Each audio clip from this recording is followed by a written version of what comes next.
بسم اللہ الرحمن الرحیم۔ اللہ کے نام سے شروع جو بڑا مہربان نہایت رحم کرنے والا ہے۔ مون وظائف چینل کی جانب سے تمام ناظرین کو السلام علیکم۔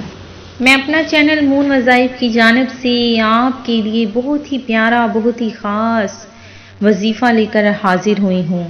سب سے پہلے میری تمام نئے آنے والے ویور سے گزارش ہے، جنہوں نے ابھی ہمارا چینل جوائن کیا ہے وہ اسے سبسکرائب کر لیں اور ساتھ ہی بیل آئیکن کا بٹن بھی پریس کر لیں تاکہ ہر نیا آنے والا وظیفہ سب سے پہلے آپ تک پہنچ جائے۔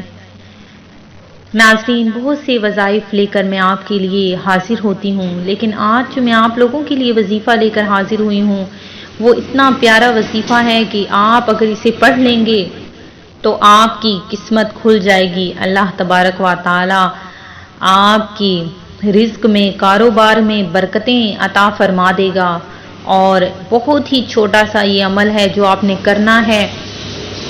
تو اس وظیفے کے لیے صرف اور صرف آپ کے چند منٹ ہی صرف ہوں گے، اور انشاءاللہ جب آپ یہ عمل کر لیں گے تو آپ نے دیکھنا ہے کہ کس طرح سے آپ کی تمام حاجتیں اللہ تبارک و تعالیٰ کے فضل و کرم سے پوری ہو جائیں گی۔ اللہ تبارک و تعالیٰ کے قرآن پاک میں جو نازل کرتا سورہ یاسین، جسے قرآن پاک کا دل کہا گیا ہے، قرآن پاک کا دل سورہ یاسین بہت زیادہ برکتیں اور فضیلتیں رکھتی ہے۔ اس کے اندر ایک ایسی آیت ہے کہ جس کے پڑھ لینے کے بعد اللہ تبارک و تعالیٰ آپ کے رزق میں، آپ کے کاروبار میں برکتیں ہی برکتیں عطا فرما دے گا۔ اللہ تبارک و تعالیٰ آپ کی جھولی کو مرادوں سے جو خالی رہتی ہیں، کبھی بھری نہیں ہوتی، تو اللہ تبارک و تعالیٰ آپ کی جھولی کو بھر دے گا۔ اللہ تبارک و تعالیٰ آپ کی ہر جائز مراد کو پورا فرما دے گا۔ لیکن آپ لوگوں نے درود پاک پڑھتے ہوئے، زیادہ سے زیادہ نیک اعمال کرتے ہوئے، بے صبری کا مظاہرہ نہ کرتے ہوئے، آپ نے اللہ تبارک و تعالیٰ پر کامل یقین رکھتے ہوئے یہ وظیفہ کرنا ہے۔ بے صبری کے نقصانات میں آپ کو بتاتی چلوں کہ بے صبری سے مصیبت دور ہونے کی بجائے زیادہ ہوتی ہے۔ بے صبری اللہ پاک کی اطاعت کا جذبہ کم کر دیتی ہے۔ مصیبت کے وقت بے صبری مصیبت سے زیادہ بدتر مصیبت ہے۔ بے صبری کرنے والا قناعت کی دولت سے محروم ہو جاتا ہے۔ بے صبری کرنے والے کے کاموں میں مدد الہی شامل نہیں ہوتی۔ تو ناظرین، جب بھی مصیبت آئے گھبرا کر رب العالمین کی بے کس پناہ میں رجوع کر کے خوب توبہ و استغفار کیجیے، اور اپنے آپ کو سراپا خطا تصور کرتے ہوئے ہر حال میں اس کا شکر ادا کیجیے۔ انبیاء کرام علیہ السلام اور خصوصاً حضرت محمد مصطفیٰ مدینے والے مصطفیٰ سردار انبیاء صلی اللہ علیہ وآلہ وسلم پر آنے والے مصائب و آلام یاد کیے جائیں۔ صبر کرنے والوں کو جو عظیم الشان اور اجر و ثواب عطا کیا جائے گا اس پر نظر کی جائے۔ اپنے سے بڑھ کر مصیبت زدہ کے بارے میں غور کیا جائے، اس طرح اپنی مصیبت ہلکی محسوس ہوگی اور صبر کرنا آسان ہوگا۔ اللہ پاک سے حصول صبر کی دعا کرتے رہیے۔ صبر کے فضائل کو پیش نظر رکھیے۔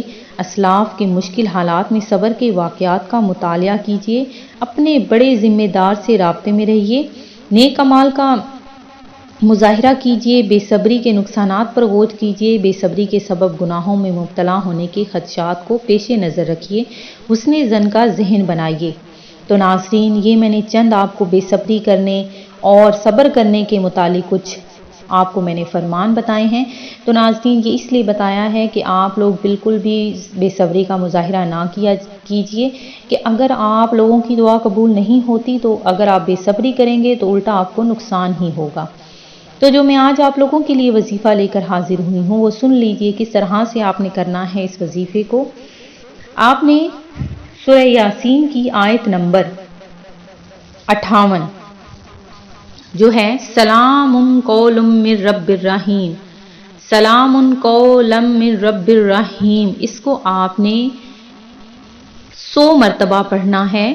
دوبارہ سے سن لیجئے کہ سورہ یاسین کی آیت نمبر 58 اس کو آپ نے 100 مرتبہ دن کے کسی بھی وقت میں آپ نے اس کو پڑھ لینا ہے۔ اول آخر آپ نے 3 مرتبہ درود پاک پڑھنا ہے، اور اس کے بعد آپ نے سجدے میں سر رکھ کر اللہ تبارک و تعالیٰ کے حضور میں گڑ گڑا کر آپ نے دعا مانگنی ہے۔ اپنے گناہوں کی بخشش مانگنے کے بعد جو بھی حاجت ہوگی وہ آپ کی انشاءاللہ عز و جل قبول ہو جائے گی۔ یہ آپ کا 2 دن کا عمل ہے، یہ آپ نے اسی طرح سے کرنا ہے۔ جس وقت میں آپ نے پہلے دن عمل کرنا ہے، دوسرے دن بھی آپ نے اسی وقت میں یہ عمل کرنا ہے، تو انشاءاللہ عز و جل آپ کی ہر مراد پوری ہو جائے گی۔ میں امید کرتی ہوں کہ ہمارا یہ آج کا وظیفہ آپ کو ضرور پسند آیا ہوگا۔ اسی طرح سے مزید وظائف حاصل کرنے کے لیے ہمارا چینل مون وظائف کو دیکھتے رہیے۔ اپنا خیال رکھیے گا، دعاؤں میں یاد رکھیے گا۔ اللہ حافظ۔